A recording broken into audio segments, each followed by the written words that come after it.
Assalamualaikum warahmatullahi wabarakatuh. Waalaikumsalam warahmatullahi wabarakatuh. Alhamdulillahi rabbil alamin. Wassalatu wassalamu ala ashrafil anbiya'i wal mursalin Nabiyyina Muhammadin wa ala alihi wa sahbihi ajma'in. Amma ba'd. Puji dan syukur tidak bosan-bosannya kita haturkan kehadiran Allah Subhanahu wa Ta'ala yang telah dan masih melimpahkan berbagai macam nikmat dan karunia kepada kita. Kita berdoa semoga kita dan keluarga kita dijadikan Allah menjadi hamba-hamba Allah yang pandai bersyukur. Amin. Allahumma amin.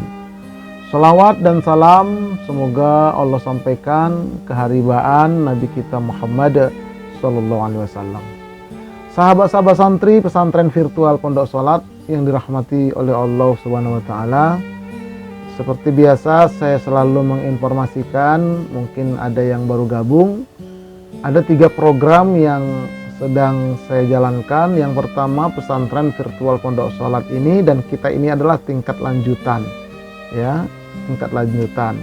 Kemudian kami juga menyelenggarakan haji khusus, visa haji resmi langsung berangkat di tahun 2025 tanpa antri, insya Allah aman dan amanah. Dan saya alhamdulillah sudah mengikuti sertifikasi pembimbing umroh dan pembimbing haji. Silakan hubungin kami, insya Allah aman dan amanah. Nanti kita ke kantornya dulu. Kemudian nah ini ada juga satu lagi nih, program yang ketiga, umroh munajat sambil ibadah qabul hajat. Ini berangkatnya bulan April, ya, pas lebaran, awal lebaran, habis puasa. Mulai dari 28.750.000, tergantung nanti satu kamar berapa orang, insya Allah ya. Tapi saya sebagai pembimbing itu travelnya nggak satu. Kalau di haji ini Asyatur, kalau di umroh ini nanti di percaya umroh, ada juga nanti aritur, banyak macam-macam. Nah, karena kayak sifatnya freelance saja. Tapi itu informasi saja. Nah, kembali kita luruskan niat kita, yaitu nawaitu atlubul ilma ibtigha amardotillah. Aku niat menuntut ilmu mencari ridho Allah. Nah, ini niatnya nih. Ya, bagi santri harus pasang niat seperti ini. Yang belum niat, niat. Tapi niat itu dalam kolbu, jangan diucapkan. Kalau sudah diucapkan bukan niat namanya, lafaz niat. Cukup dalam kolbu, merenung sejenak, niat, udah. Begitu juga untuk pengasuhnya ini, untuk kiainya, untuk buyanya. Nawaitu ubalighul ilma ibtigha mardotillah. Aku niat menyampaikan ilmu mencari keridhaan Allah. Pasang niat. Nah, begitu. Oke, kalau kita sudah pasang niat, nanti jadi ibadah. Kalau tidak pasang niat, nanti di akhirat menjadi arca, patung. Ada patung sholat, ada patung umroh, ada patung haji, ada patung sedekah, ada patung menuntut ilmu. Ya Allah, itu amalku kok jadi patung. Kamu sih nggak pakai niat, atau niatnya salah. Makanya kata Nabi, innamal a'malu bin niat. Setiap amal wajib pakai niat. Niatnya ini. Oke, makanya semua amal wajib pakai niat. Mencari ridho Allah itu jangan lupa. Sahabat-sahabat santri pesantren virtual Pondok Salat yang dirahmati oleh Allah Subhanahu wa Ta'ala. Ini orang yang istiqomah, setiap malam Ahad begini kita nuntut ilmu, ya, meskipun lewat Zoom. Kata Nabi, barang siapa menempuh jalan untuk mencari ilmu, maka Allah akan memudahkan jalan ke surga baginya. Masya Allah. Jadi ke surga itu sulit, tapi bagi yang rajin menuntut ilmu, mudah, dimudahkan. Sahih hadisnya, riwayat Imam Muslim. Nah, mudah-mudahanlah kita, keluarga kita istiqomah thalabul ilmi, dan semoga kita masuk surga bersama keluarga. Amin ya rabbal alamin. Baik, masuk kita kepada kajian kita untuk tingkat lanjutan ini. Tema besarnya adalah 20 macam salat sunnah. Jangan sampai seumur hidup kita nggak pernah ngerjain, jangan sampai. Ya, harus pernah kita kerjakan 20 macam. Yang pertama adalah sholat sunnah setelah berwudu. Ini dianjurkan di rumah. Dan sudah kita kaji kemarin. Sholat tahiyatul masjid, ini di masjid. Sudah kita kaji, nanti ada rekamannya, silakan nanti dilihat ya. Kemudian sholat rawatib. Nah, ini nanti akan kita kaji. Kemudian sholat taubat, itu di rumah. Sholat tahajud, di rumah.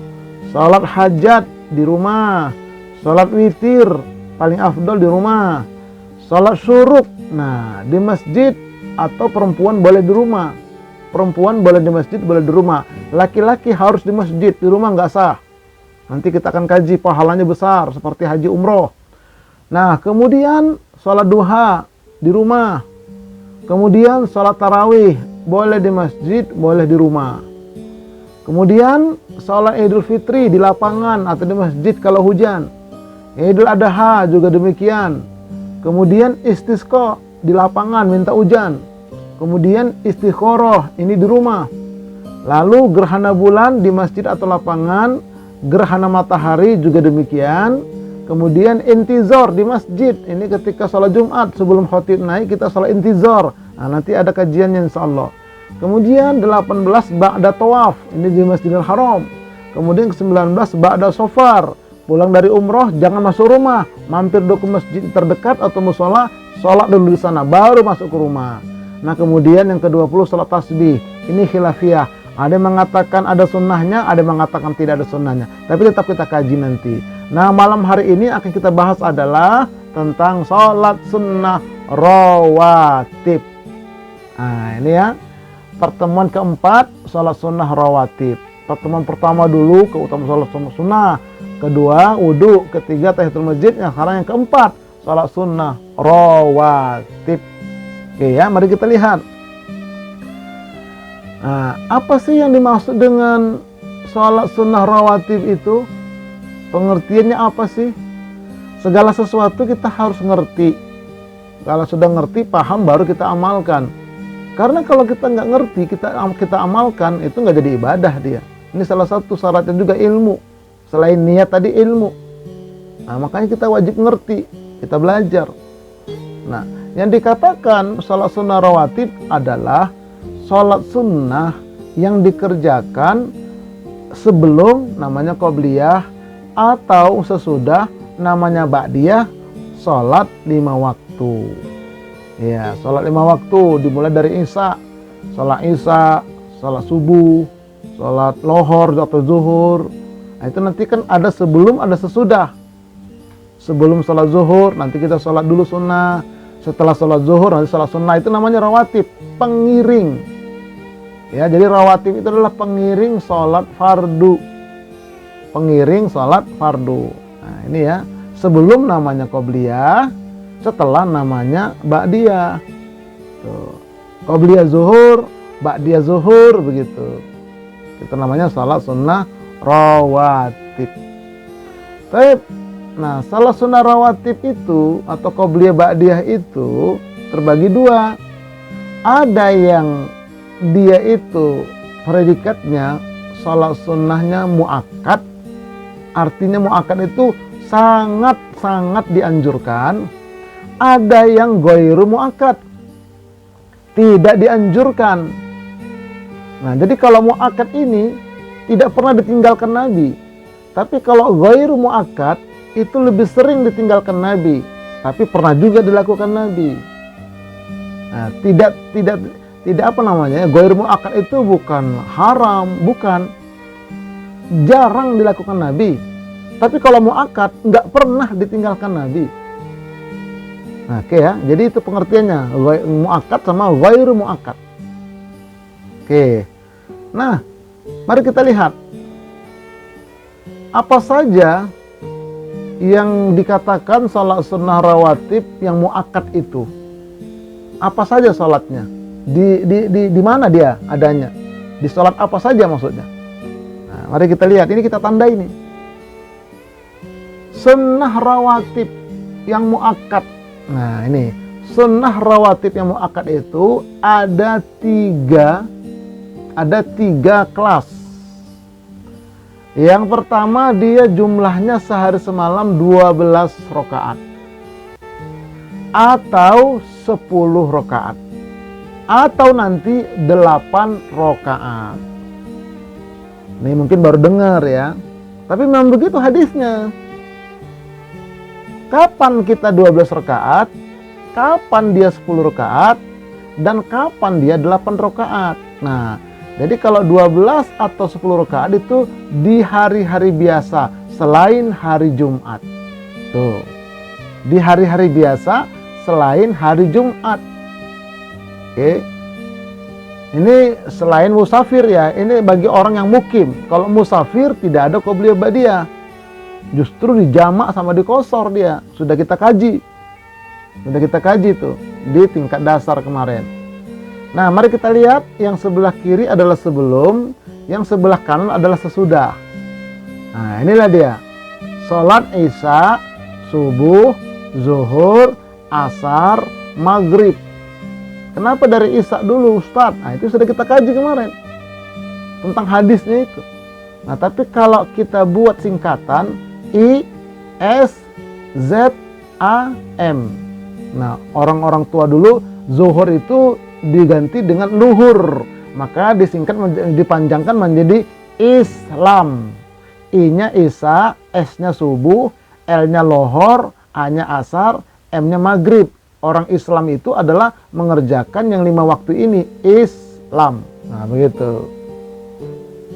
Kalau nggak mengerjakan salah satunya, ya bukan orang Islam, karena ini rukun tiang agama, begitu. Nah, di sholat Isya ini kita lihat, nih, di sholat Isya ini yang ada sholat rawatibnya adalah sesudah, yaitu ba'diyah Isya 2 rakaat.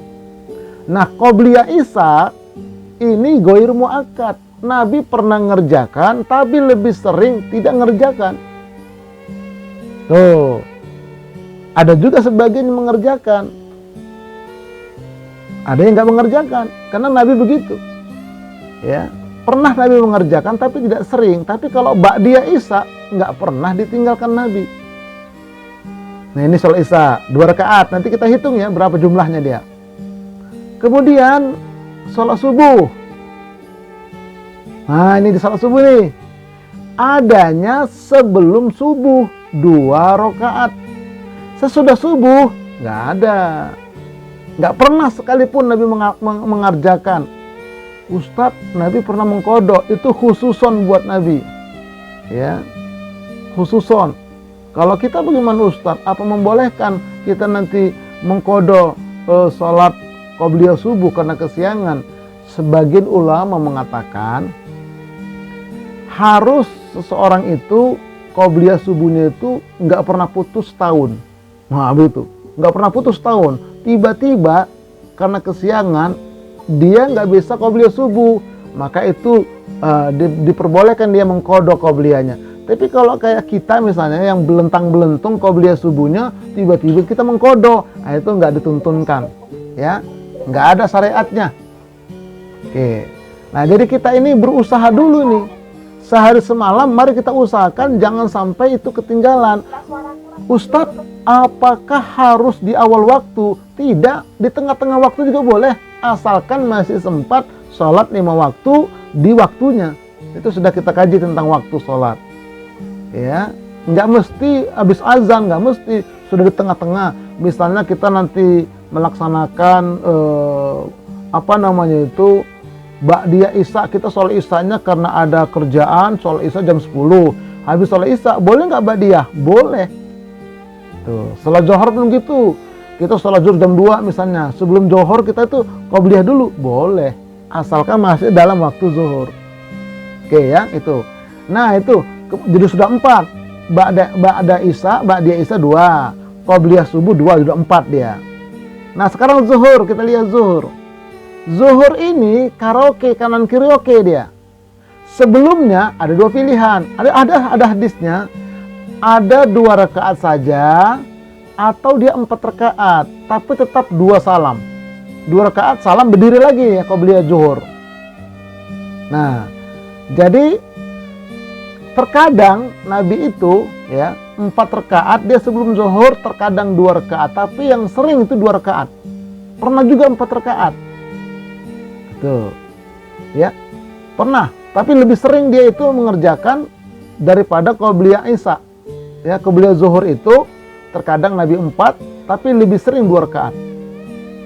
Nah, ba'diyah zuhur 2 rakaat. Jadi yang ada qobliyah ba'diyah itu hanya di sholat zuhur. Bahkan ada yang 4 rakaat. Kalau kita hitung 2 Isya tambah 2 subuh 4. Tambah 2 sebelum zuhur 6. Tambah 2 setelah zuhur 8. Kalau tambah lagi 2 sebelum zuhur 10 udah 10. Tuh. Nah, di sholat asar nggak ada qobliyah, nggak ada ba'diyah. Ini yang muakkad ya. Nabi tidak pernah, ya, hampir tidak pernah. Walaupun nanti ada yang mengatakan pernah ya, tapi pernahnya itu sangat amat jarang. Sebelum asar dan setelah asar. Oke. Nah, di salat maghrib itu adanya hanya di ba'diyah, sesudah maghrib 2 rakaat. Sebelum maghrib ya itu ghair muakkad.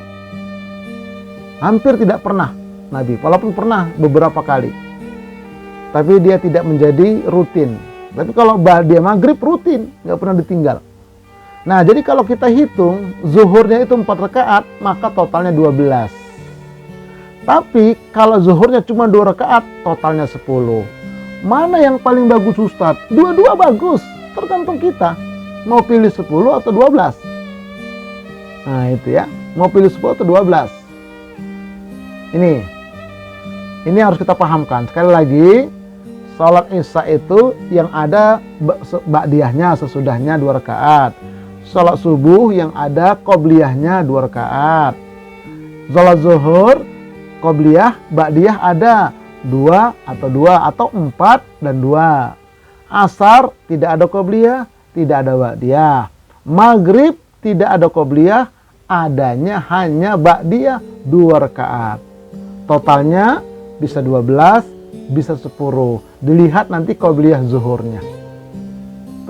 Nah, inilah dia. Dalilnya apa Ustadz? Pakai dalil. Nih dalilnya. 12 rakaat full akan dibangunkan sebuah istana di surga. Oh, ini dalilnya nih.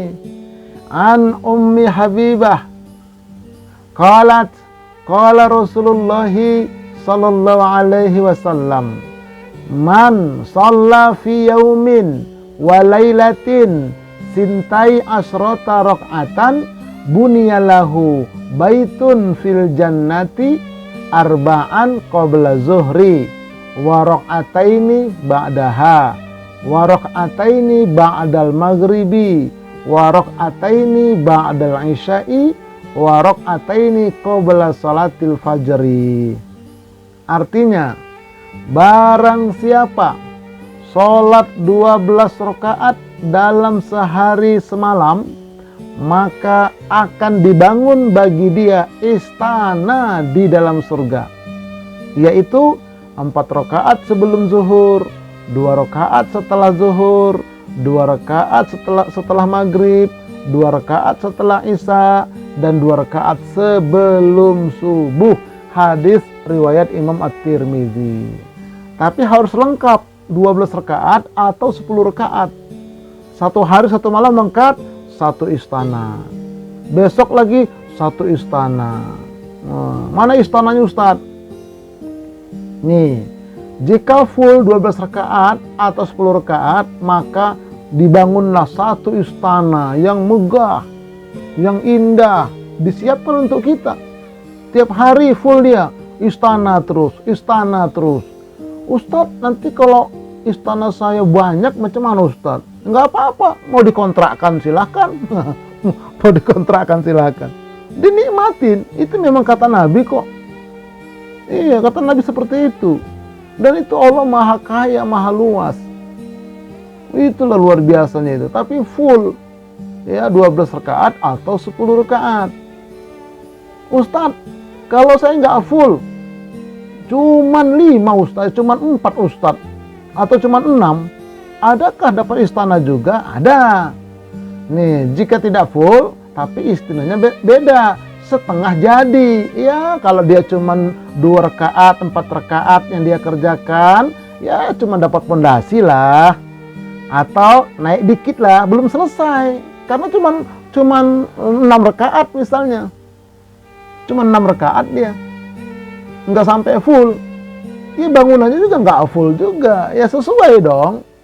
Nanti kita akan lihat loh, ini kok istana saya kok cuma separuh ya Allah.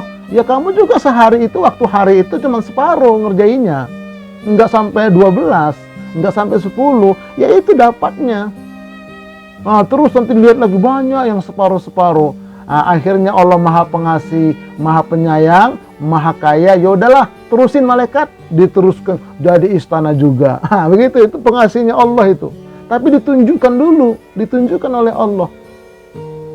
Dan ini bukan dongeng, ini memang begitu. Lalu Ustadz, kan kita beribadah itu nggak boleh mengharapkan. Ya boleh, memang Allah yang mengajarkan, Nabi yang mengajarkan. Nah, level kita masih level sini nggak apa-apa. Tapi kalau nanti level kita sudah sampai kepada level hakikat sholat, nah itu lain lagi. Ya itu nggak ini lagi niatnya, tapi udah pasti dapat. Kalau kita kan levelnya masih level syariat zahiriyah, mengharapkan ya nggak apa-apa. Kan Allah tempat berharap. Allahu somad, menggantungkan harapan.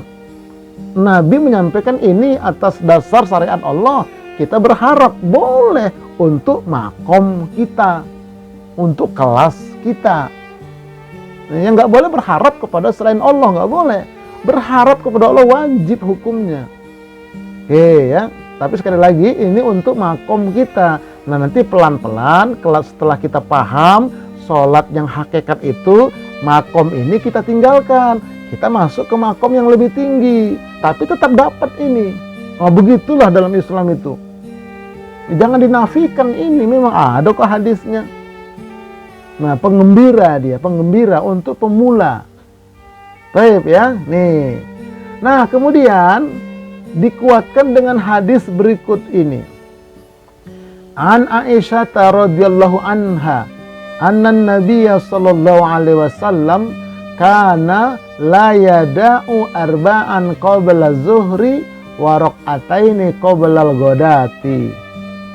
Dari Aisyah radhiyallahu anha bahwa Nabi tidak pernah meninggalkan sholat sunnah 4 rakaat sebelum zuhur dan 2 rakaat sebelum sholat subuh.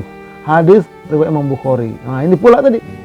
Ya, jadi kalau beliau zuhur tadi bisa 2, bisa 4. Maka saya katakan tadi 4 nggak pernah ditinggalkan, apalagi 2. Otomatis dia. Nah kalau kita mungkin 2 lah sebelum zuhur. Kalau bisa juga 4. Berdiri kita, habis azan itu kita berdiri, qobliyah 2 rakaat, salam, berdiri lagi. Nah, baru nanti kita sholat zuhur.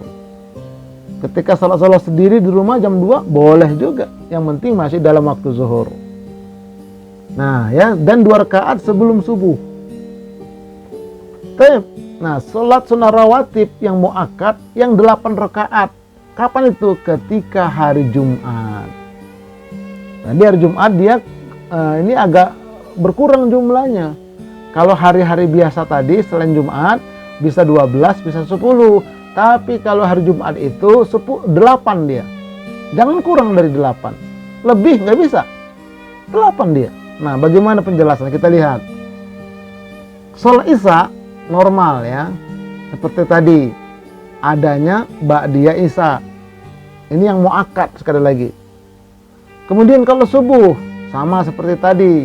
Adanya qobliyah subuh. Nah, tapi kalau hari Jumat, ini perhatikan hari Jumat.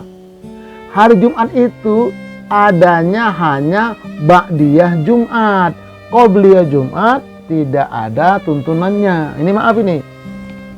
Karena saya sampaikan waktu kita mengkaji tentang sholat Jumat, Rasulullah SAW ya ketika hari Jumat, beliau itu nunggu di depan pintu menyambut para jamaah. Kemudian bila datang ya Rasulullah waktu sudah masuk. Baik, baru Rasulullah masuk ke masjid langsung ke mimbar. Naik mimbar, mengucapkan salam, duduk, azan orang. Jadi nggak ada qobliyahnya. Itu aslinya begitu. Nah, tapi kalau ba'diyah Jumat ada 2 rakaat. Nah, jadi Isya 2 rakaat, subuh 2 rakaat 4, ba'da Jumat 2 rakaat 6. Adapun asar sama, tidak ada qobliyah, tidak ada ba'diyah. Tapi maghrib ada ba'diyah asar. Maka jumlahnya di 8 rakaat di hari Jumat. Ya. Jadi sekali lagi hari Jumat rawatibnya itu yang muakkad adalah 8 rakaat. Isya, setelah Isya, sebelum subuh, setelah Jumat, dan setelah maghrib. Jumlahnya 8 rakaat. Pahalanya seperti istana tadi. Dapat istana dia. Kalau dia full. Ustadz, kalau saya sekedar sholat wajib aja Ustadz, nggak pakai qobliyah ba'diyah, bagaimana Ustadz? Ya masuk surga. Tapi ya istananya standar lah, nggak ada tambahan begitu. Ini kan ibaratnya kita di dunia ini punya rumah nih. Kemudian kita dibangunkan villa di puncak. Kan enak itu. Iya, jalan-jalan ke puncak kita. Apalagi bila kita luas, bisa bikin pesantren di sana, pesantren virtual, pondok sholat ini. Nah, begitu. Jadi nanti kalau nggak dia qobliyah ba'diyah, masuk surga, dapat juga rumah di surga. Dapat rumah di surga. Tapi nggak ada istana tambahan. Taib ya. Ini kalau hari Jumat 8 rakaat dia sholat rawatib yang muakkadnya. Nah, apa dalilnya? Ini dalilnya. An Abdullah bin Umar radhiyallahu anhuma qala shallaitu ma'a Rasulillahi sallallahu alaihi wasallam rak'ataini qabla zuhri wa rak'ataini ba'da zuhri wa rak'ataini ba'dal jumu'ati wa rak'ataini ba'dal maghribi wa rak'ataini ba'dal isya'i. Artinya, dari Abdullah bin Umar berkata, aku pernah salat bersama Rasulullah sallallahu alaihi wasallam 2 rakaat sebelum zuhur. Nah, ini tadi ya. Tadi ada yang mengatakan dia ada hadis ini 4 rakaat. Ini 2 rakaat sebelum zuhur, 2 rakaat setelah zuhur, 2 rakaat sesudah Jumat, tidak ada sebelum Jumat. 2 rakaat sesudah maghrib, 2 rakaat sesudah Isya. Tuh, jelas hadisnya. Nah, kayak Ustadz, subuhnya di mana? Subuhnya di hadis depan tadi. Ya, Nabi nggak pernah meninggalkan sebelum zuhur 4 rakaat dan sebelum subuh 2 rakaat. Di hadis depan tadi disatukan sama ini jadi klop dia. Nah, jadi hari Jumat 8 rakaat sholat sunnah rawatib yang muakkad, yang sangat-sangat dianjurkan dan Nabi nggak pernah meninggalkan. Itu ya. Nah, baik. Sekarang kita lihat balasan sholat sunnah sebelum subuh. Nih, khusus ini lebih baik dari dunia seisinya. Nanti kita akan insya Allah malam Ahad depan khusus kita kaji tentang sholat sunnah, keutamaan sholat sunnah 2 rakaat sebelum subuh.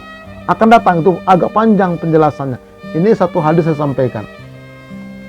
An Aisyata anin Nabi sallallahu alaihi wasallam qala raka'atal fajri khairum minad dunya wa ma fiha.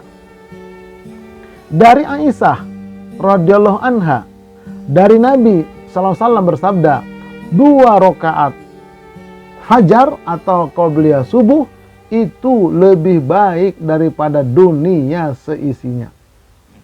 Tuh, dunia seisinya. Cuma 2 rakaat.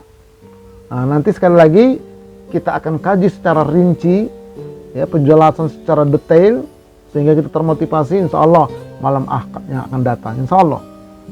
Baik, jika memungkinkan sholat sunnah qobliyah dan ba'diyah itu dikerjakan di rumah. Kalau rumahnya dekat sama masjid atau sama musola, ya, masjid jami, masjid shogir. Nih kita lihat nih hadisnya. An Zaid ibn Thabit anna Rasulullah sallallahu alaihi wasallam fasallu ayyuhan nasu fi buyutikum fa inna afdalas salati salatul mar'i fi baitihi illal maktubah. Wahai manusia, kata Nabi, salatlah kalian di rumah-rumah kalian. Sesungguhnya salat yang paling utama adalah salatnya seseorang yang dilakukannya di rumahnya kecuali salat fardu. Nah, jadi salat sunnah itu paling afdal di rumah, apalagi qobliyah ba'diyah kalau dekat rumahnya. Habis maghrib kita pulang, habis kita zikir ya di masjid atau di musola, kita zikir, udah kita pulang. Orang kadang-kadang liatin, ini Ustadz Pak Haji habis maghrib kok pulang ya, nggak pernah sholat ba'diyah ini orang. Nah, nggak boleh begitu, itu namanya kita suuzon. Dia sudah tahu ilmunya. Nah, dia sudah tahu ilmunya. Kenapa? Nabi begitu, pulang ke rumah, sholat di rumah ba'diyah. Nah, begitu caranya. Jadi jangan sampai rumah itu nggak disolatin gitu loh. Itu maksudnya kata Nabi. Jangan sampai nggak disolatin. Bahkan sebagian ulama mengatakan, ya jangan sampai rumah itu nggak pernah disolatin sholat wajib. Ada juga pendapat begitu. Tapi jelas dalam hadis ini, sholat di rumah itu wajib disolatin, harus sholatin.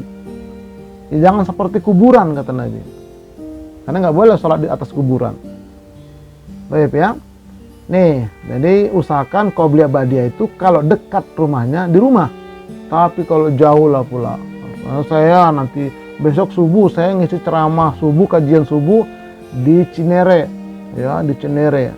Apalagi subuh sekarang kan cepat ini, jam 4:21. Tuh, nanti lama-lama dia makin cepat lagi tuh. Jam 4:04, bahkan nanti lama-lama jam 4 udah subuh dia. Bahkan jam 4 kurang nanti sudah subuh. Nah, kita kalau mau qobliyah subuh di rumah nggak dapat lah, ya udah kita datang ke masjid, nanti qobliyahnya di sana aja, boleh. Ini bagi yang dekat, yang bisa ditempuh jalan kaki cepat. Nabi kan berendengan sama masjid rumahnya.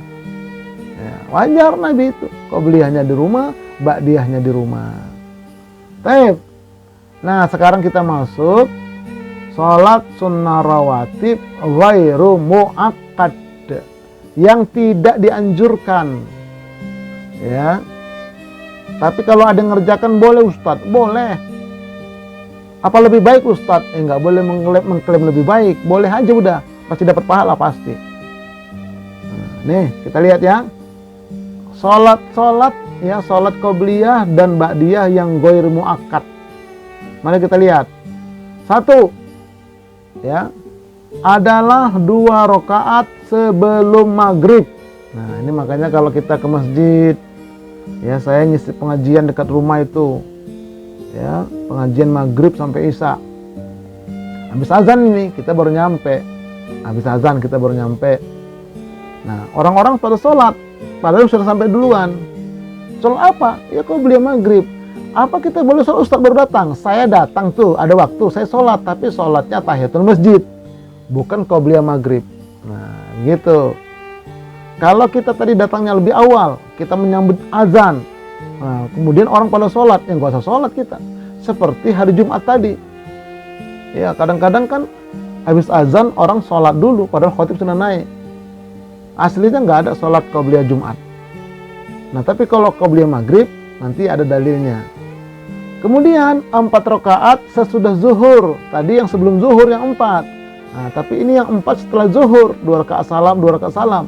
Nah, ini ghair muakkad, enggak dianjurkan, tapi nanti ada dalilnya.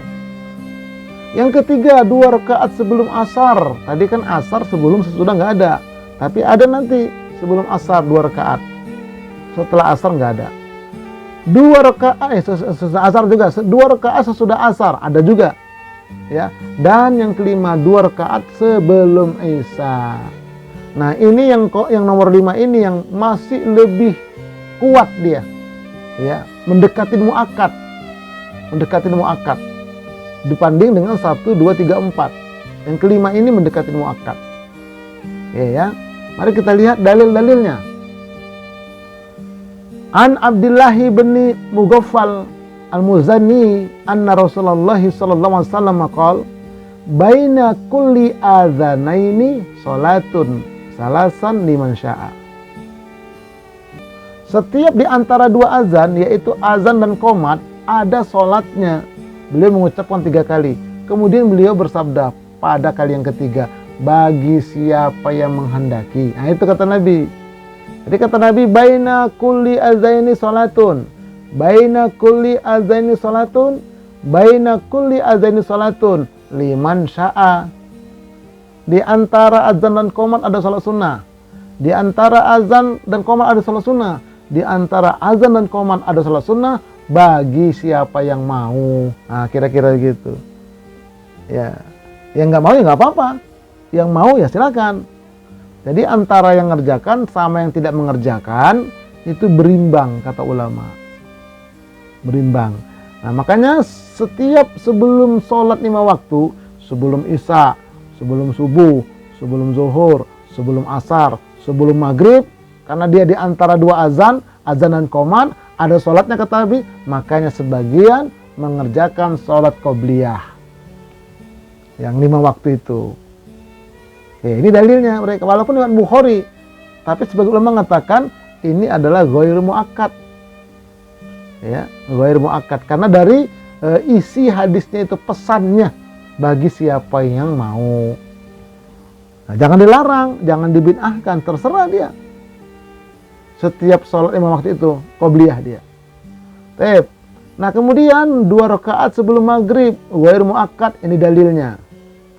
An Abdillahi al-Muzanni qala Rasulullah sallallahu alaihi wasallam sallu qabla al-maghribi ra'ataini thumma qala sallu qabla al-maghribi ra'ataini liman syaa khasyatan an ayyattakhidhahan nasu sunnatan. Salatlah qobliyah maghrib 2 rakaat. Kemudian beliau bersabda yang ketiga kalinya, ya, bagi siapa yang mau. Namun Rasulullah tidak suka orang menjadikan satu ketetapan. Nah, ini pula kata Nabi. Jadi, sholatlah kalian sebelum maghrib 2 rakaat. Sholatlah sebelum maghrib 2 rakaat. Sholatlah sebelum maghrib 2 rakaat bagi siapa yang mau. Namun, aku tidak suka kalau itu dijadikan terus menerus. Nah, itu kata Nabi. Makanya kata ulama ghairu muakkad, karena Nabi ada di sana menerangkan, menekankan. Aku tidak suka kalau itu jadikan terus-menerus ketetapan. Oke ya, jadi makanya ini adalah ghairu muakkad, 2 rakaat sebelum maghrib. Nah, selanjutnya 2 rakaat sebelum asar, ada dalilnya juga. An Aliin alaihi salam, anna Nabiyya sallallahu alaihi wasallam kana yusalli qabla al-asri raq'ataini. Dari Ali bahwasanya dahulu Nabi pernah sholat 2 rakaat sebelum sholat asar. Nah, sebagian ulama mengatakan ini hadis awal-awalnya begitu, tapi kemudian dimansuh ya. Dimansuh itu artinya dibatalkan dengan hadis-hadis yang lain, yang lebih kuat. Itu sebagian ulama mengatakan, makanya adalah sholat 2 rakaat sebelum asar ini menjadi ghairu muakkad.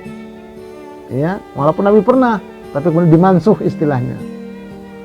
Ini dalilnya. Selanjutnya 4 rakaat sebelum asar, ini ghairu muakkad juga. An Ibnu Umar qala Rasulullah sallallahu alaihi wasallam rahimallahu imra'an shalla qabla al-asri arba'an. Semoga Allah merahmati orang yang mengerjakan sholat sunnah 4 rakaat sebelum asar. Ini kata Nabi. Jadi Nabi mendoakan, semoga Allah merahmatin orang yang sholat sunnah 4 rakaat sebelum asar. Tapi sekali lagi ini ghairu muakkad. Ya, pernah dilakukan Nabi tapi kemudian dimansuh. Kata ulama hadis begitu. Nah, bagaimana Ustadz kalau saya mengerjakan? Ya silahkan saja. Ya, nggak salah. Ya tidak haram, tidak. Tapi jangan jadikan sesuatu yang rutinitas. Yang rutin tadi itu adalah muakkad tadi. Yang ghairu muakkad ini jangan rutin, tapi sekali-sekali bolehlah. Gitu kata ulama. Nah, selanjutnya 4 rakaat setelah zuhur, ini juga ghairu muakkad. An Ambasata ibni Abi Sufyan qalat Ummu Habibah zaujun Nabi sallallahu alaihi wasallam qala Rasulullah sallallahu alaihi wasallam man hafaza ala arba'i raka'atin qabla zuhri wa arba'in ba'daha haruma 'alan nar. Barang siapa yang tetap mengerjakan 4 rakaat sebelum zuhur dan 4 rakaat sesudah zuhur, niscaya Allah mengharamkan dia masuk neraka. Nah, ini hadis ya. Tetapi hadis ini tadi saya katakan ini ya di awal, kemudian nanti didatangkan hadis yang terbaru maka kata ulama yang kita ikuti adalah hadis yang terbaru, yaitu 2 rakaat sebelum zuhur atau 4 rakaat sebelum zuhur dan 2 rakaat setelah zuhur. Itulah hadis yang muakkad, begitu kata ulama. Tapi kalau mengerjakan ya boleh-boleh saja, ya boleh-boleh saja. Tapi sekali lagi kata Nabi, jangan dijadikan satu kebiasaan, ya satu kebiasaan. Tapi 2 rakaat sesudah asar, ini juga ghair muakkad. An Abi Hurairah anna Rasulullah sallallahu alaihi wasallam naha 'anis salati ba'dal asri hatta taghruba syamsu, 'anis salati ba'da subhi hatta tala'as syamsu. Rasulullah SAW melarang salat ba'da asar sehingga terbenam matahari, dan melarang salat ba'da subuh sehingga terbit matahari. Nah, jadi disinilah ya hadisnya mengatakan bahwa Nabi melarang ya salat setelah asar, mau 2 rakaat mau 4 rakaat. Begitu juga salat setelah subuh. Baik ya, ini hadis-hadisnya. Nah, 2 rakaat sesudah asar ini ghair muakkad tadi ya. An Aisyah taqalat ma taraka Rasulullah sallallahu alaihi wasallam rakaataini ba'dal asri indi qattun. Di sisiku Rasulullah SAW sama sekali tidak pernah meninggalkan sholat 2 rakaat sesudah asar. Nah, ini sekali lagi ini hadisnya duluan ditutup dengan hadis yang tadi, tidak ada sholat setelah asar. Istilahnya kalau dalam ilmu tafsir itu ada nasih mansuh, ya. Jadi sudah mansuh dia dengan hadis yang terbarukan, begitu. Nah, walaupun mengerjakan ya ghair muakkad, silakan saja. Karena Nabi pernah mengerjakan. Ada seperti itu pendapat sebagian ulama. Selama Nabi pernah mengerjakan, saya kerjakan. Walaupun itu ghair muakkad. Seperti itu kata sebagian ulama. Nah, wallahu a'lam bishawab, bersambung insyaallah nanti kita akan lanjutkan pada pertemuan akan datang. Sekali lagi insyaallah nanti kita akan kaji tentang keutamaan sholat sunnah qobliyah subuh lebih detail insyaallah. Wallahu a'lam bishawab. Ya, saya kembalikan kepada Ana Nadia. Assalamualaikum warahmatullahi wabarakatuh.